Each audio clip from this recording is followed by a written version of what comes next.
Boa noite, Paulo Moura, cientista político, 24 de novembro de 2022. Na tarde de hoje, o presidente Bolsonaro se reuniu com o ministro da Defesa e os comandantes das Forças Armadas para avaliar o cenário político do país após a rejeição da petição do PL, que queria a anulação das urnas fabricadas antes de 2020 no cômputo do resultado das eleições desse ano. Não há informações seguras sobre o que foi discutido, mas eu vou avaliar essa situação.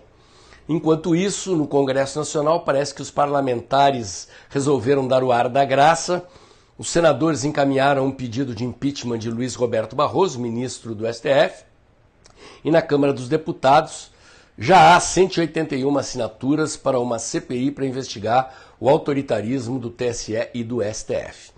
Vou comentar estes assuntos no vídeo de hoje, mas antes eu quero agradecer a você que tem doado mensalmente para manter o canal. A sua doação é o que garante a continuidade do trabalho que eu já faço aqui há mais de 2 anos, entregando informação e análise independente, comprometida com ideias liberais e valores conservadores. Vocês sabem, eu venho avisando nos últimos dias, a receita do canal teve uma queda depois da eleição, eu tive 2 vídeos desmonetizados. Se você puder pingar o seu Pix mensal aí, agradeço. Agradeço também aqueles que estão compartilhando os meus vídeos, chamando os amigos para seguir o canal. Estamos chegando a 99 mil seguidores, em breve nos 100 mil, com a ajuda de você que está ajudando a levar o conteúdo desse canal mais longe.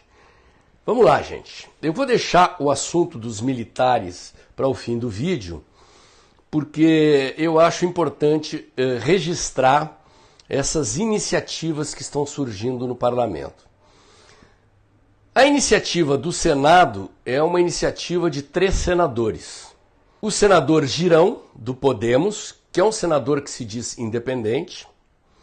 O senador Lazier Martins, do Podemos do Rio Grande do Sul, que não se reelegeu, portanto termina o seu mandato agora, final de janeiro, início de fevereiro do próximo ano. E o senador Reins, também do Rio Grande do Sul, do PP do Rio Grande do Sul, que é um apoiador do presidente Bolsonaro.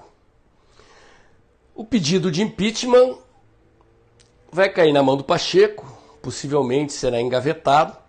O motivo do pedido de impeachment é a interferência de Pacheco na votação pelo voto impresso no ano passado. É sabido que Luiz Roberto Barroso foi ao Congresso Nacional na condição de presidente do TSE e interferiu no Legislativo para que a medida fosse rejeitada. Nós tivemos maioria na Câmara e no Senado, mas como era uma emenda constitucional, não tivemos maioria absoluta e a emenda foi rejeitada. Esta interferência indevida, então, é um dos objetos da investigação. O outro objeto é a frase "perdeu Mané", que Luiz Roberto Barroso proferiu contra um brasileiro que educadamente perguntava se eles iriam ou não iriam abrir o código-fonte do sistema de apuração das eleições brasileiras. Para um parlamento que estava quieto até agora é bom sinal, mas o destino desse pedido de impeachment é a gaveta. O que não significa que, se mudar a presidência do Senado da próxima legislatura, não haja possibilidade desse pedido ser desengavetado. Eu lembro a vocês que a posse do novo presidente, escolhido pelo TSE, se acontecer, é no início de janeiro, mas a posse dos novos parlamentares é lá em meados de fevereiro, se não me engano, ali pela 2ª semana de fevereiro. Então o Congresso vai ter um recesso entre Natal e Ano Novo e possivelmente só retorne à ativa lá por fevereiro do ano que vem. Agora, a iniciativa do deputado Marcel Van Hatten de coletar assinaturas para uma CPI que investigue o autoritarismo do TSE e do STF, eu acho muito importante. Ele já colheu 181 assinaturas. O mínimo de assinaturas necessárias para uma CPI é 171. Então temos mais de 10 deputados além do número necessário e eles continuam coletando assinaturas e, pelo que eu vi pela imprensa, aí é uma perspectiva ainda desse número chegar a 185. Por que essa margem é importante? Porque os deputados costumam botar assinatura ali para negociar a retirada. Tem muito deputado esperto que, obviamente, vai usar isso como trunfo para negociar algum benefício no STF para retirar a assinatura da CPI. É assim que acontece. Como é uma CPI para investigar o Judiciário, a cúpula do Judiciário, Tribunal Eleitoral e Suprema Corte, é esperada uma reação da Suprema Corte no sentido de sufocar a CPI, de pressionar os parlamentares a retirarem as assinaturas. Portanto, cabe a nós mantermos a pressão. A Revista Oeste publicou uma matéria com a lista dos deputados que assinaram. Vamos prestar atenção ali naqueles que daqui a pouquinho podem retirar os nomes. De qualquer maneira, há uma folga e o deputado Marcel Van Hatten continua buscando assinaturas. Ainda que essa CPI vá acontecer no ano que vem, é uma CPI da Câmara dos Deputados. Câmara dos Deputados, que diferentemente do Senado, que tem o Pacheco como presidente, tem o Arthur Lira como presidente. Lira está fazendo o jogo dele, que é continuar presidente da Câmara dos Deputados, e pelas articulações que eu tenho visto, ele é o favorito. Conseguiu já costurar uma base de alianças que aparentemente encaminha a reeleição dele. Acontece que parte dos acordos que o Lira está fazendo é com o PT, negociando o apoio à PEC Kamikaze, que agora mudou de nome, chama-se PEC de transição, que é a PEC do estouro do teto de gastos para pagar Auxílio Brasil, e o PT quer embutir ali dentro vários outros gastos, né, além do Auxílio Brasil. Então, os deputados estão jogando ali, fazendo pressão, reduzindo a pedida do PT para barganhar benefícios em troca de ampliar os recursos públicos. Então, se meter emenda parlamentar ali dentro do gasto extra, se apoiar o Lira para a presidência, eles vão dar um jeitinho de aprovar. Mas como o Lira tem um pezinho ainda no governo Bolsonaro, no apoio ao governo Bolsonaro, é possível que ele não engavete essa CPI. Então a perspectiva é de que o Lira, como presidente, agora, e possivelmente como presidente reeleito, não engavete. Mas, se houver a posse do novo governo, nós vamos ter que observar como o Lira se comporta. Se ele vai se comportar como governista, como independente ou como opositor. E aí a pressão da base bolsonarista será fundamental. Eu chamo a atenção de vocês aqui para o seguinte: observem que os senadores que pediram o impeachment de Luiz Roberto Barroso não são bolsonaristas, né? Talvez o mais próximo disso que a gente possa dizer é o senador Reis do PP do Rio Grande do Sul. Mas são senadores, os outros dois, do Podemos, um dos quais não estará no Senado no próximo mandato. E quem tomou a iniciativa de convocar a CPI do STF e do TSE na Câmara dos Deputados é o deputado Marcel Van Hatten, do Partido Novo, que é um deputado liberal e com posições independentes em relação ao governo do presidente Bolsonaro. Não é um bolsonarista, embora tenha boas relações com o Eduardo Bolsonaro.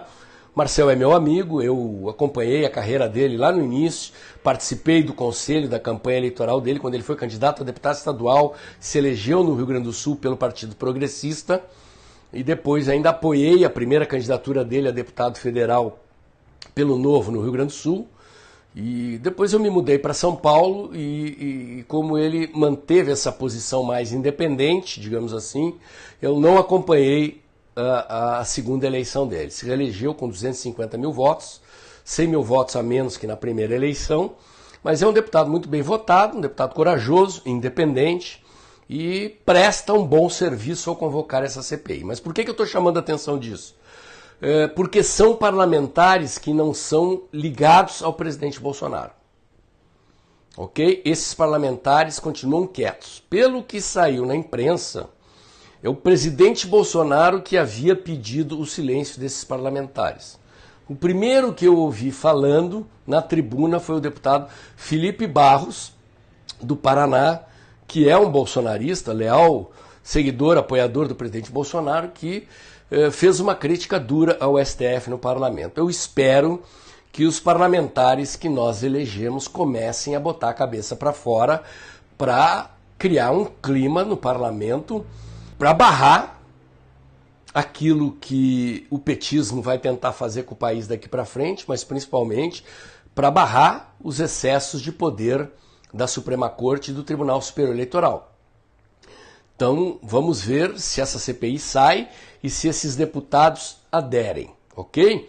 Isso é o lado bom do que está acontecendo do ponto de vista político. Quer dizer, os nossos parlamentares, nossos, entre aspas, já que não são os bolsonaristas raiz que estão tomando a frente dessas iniciativas, acordaram, mesmo em virada do ano, mesmo com Copa do Mundo, começaram a agir, certo? Fechado esse capítulo, vamos abordar a questão da reunião do presidente com os comandantes militares. A única notícia sobre o que teria sido tratado nessa reunião que eu li na imprensa até o momento que eu estou gravando esse vídeo, saiu no site antagonista, que não é exatamente um site confiável, dizendo que os comandantes militares teriam aconselhado o presidente a não reagir, a não convocar artigo 142, GLO, em reação ao que fez Alexandre de Moraes, a decisão de negar a pedida do PL de anulação das urnas anteriores a 2020. A deputada Carla Zambelli se pronunciou dizendo que ninguém sabe o que foi tratado nessa reunião, ou seja, não chega a ser um desmentido frontal, mas é uma desautorização da versão que o antagonista deu para o que aconteceu nessa reunião. Eu confesso a vocês, gente, que olhando o cenário político, eu não estou otimista com relação à possibilidade de uma atitude demandada pelo presidente e executada pelas Forças Armadas. Tá? Mesmo sem saber o que foi tratado nessa reunião, eu quero chamar atenção para um fato. 2 partidos que eram da coligação do presidente, o Republicanos e o PP, que foram multados por Alexandre de Moraes, embora não sejam autores da ação que pediu a anulação das urnas, se manifestaram publicamente dizendo que não apoiam o pedido do PL ao TSE e que vão recorrer à Justiça para não terem que coparticipar do pagamento da multa de quase 23 milhões definida por Alexandre de Moraes. Os 3 partidos tiveram fundo partidário bloqueado e só será desbloqueado depois do pagamento da multa. Então, isso é um indicador de que eles estão deixando o PL e, indiretamente, o presidente Bolsonaro na mão, arcando com as consequências sozinhos da decisão de Alexandre de Moraes. Isso é um sinal importante porque, para a tomada de decisões políticas mais contundentes no sentido de conter o excesso de poder do STF, o presidente Bolsonaro precisaria da convergência da sua base. Precisaria de apoio no Congresso, pelo menos um apoio expressivo. E o que está se vendo é que nesse aspecto, que era uma jogada central, demandada ao seu partido pelo presidente Bolsonaro, 2 partidos que eram da coligação puxaram o freio de mão, recolheram os flaps, estão pulando fora da jogada, ou tentando pular fora. Não é uma dinâmica de adesão e apoio, é uma dinâmica de retração, de afastamento. Então são partidos que estão se declarando independentes e não de oposição. Pode parecer uma sutileza, mas não é. Então são partidos que ora podem jogar com a oposição e ora podem, dependendo da situação, jogar com o governo. Vale para agora no governo do presidente Bolsonaro, poderá valer lá na frente para o governo do presidente que o TSE escolheu. Então, essa é a conjuntura. Essa é a conjuntura. Mesmo sem saber o que foi discutido na reunião do presidente com os militares, eu quero crer que esse não é um bom sinal. Os patriotas seguem nas ruas na frente dos quartéis, mas eu acho necessário que, para que aconteça algo mais contundente, uma atitude mais contundente de contenção do excesso de poder do TSE e do STF, nós precisaríamos botar nas ruas uma quantidade de gente tão grande quanto aquela que nós botamos no 7 de setembro de 2021 e 2022. Eu me solidarizo com os patriotas que estão na frente dos quartéis, estive na manifestação de 15 de novembro, fiz a minha reportagem, mas acho que todos os outros patriotas que estiveram nas ruas nos dias 7 de setembro de 2021 e 2022 precisariam se somar a estes patriotas para que a gente construísse um clima de opinião, um ambiente que desse suporte a uma decisão do presidente Bolsonaro no sentido de convocar uma GLO e dar um para-te-quieto nos excessos dos nossos iluministros. Essa é a minha avaliação nesse momento. Pode ser que mude, né, mas não é o que eu gostaria de estar vendo, mas eu estou preocupado e achando que o jogo está sendo conduzido para aquele reme-reme da transição e para a posse do candidato do TSE. Infelizmente, gente, infelizmente, não é o que eu gostaria, mas é o que eu estou vendo. Meu compromisso com vocês é com a minha verdade, e essa é a verdade que eu estou vendo. Espero que pelo menos as iniciativas que sejam tomadas no parlamento resultem de uma oposição e de uma resistência organizada e eficaz para os dias difíceis que nós temos pela frente. Meu comentário de hoje era esse. Se você gostou, curte, comenta e compartilha. Bota o dedãozinho lá, aperta o sininho para o YouTube avisar você quando tem vídeo novo no canal. Inscreva-se no meu canal, inscreva-se também nos meus canais alternativos. O Dextra by Paulo Moura do Telegram, o Dextra Jornalismo da COS.tv. Acompanhe meus comentários diários no canal Tempo e Dinheiro do jornalista João Batista Olive, de segunda a sexta-feira, um pouco antes das 14h. E lembre-se que o vídeo está acabando. Ajude a equilibrar a receita do canal, que levou um tombo esse mês. Até o fim do mês dá tempo de você pingar, qualquer valor é bem-vindo. Ajude o canal a continuar o trabalho que eu já faço aqui há mais de 2 anos e vou continuar fazendo em qualquer cenário. Mantenho meu compromisso com a defesa de uma sociedade livre, próspera, em ordem e progresso. Agradeço a você também. Se continuar chamando os amigos e parentes para seguir o canal, logo logo vou ultrapassar os 99 mil seguidores, aceleradamente rumo aos 100 mil. Contem comigo, eu conto com vocês. Amanhã tem mais.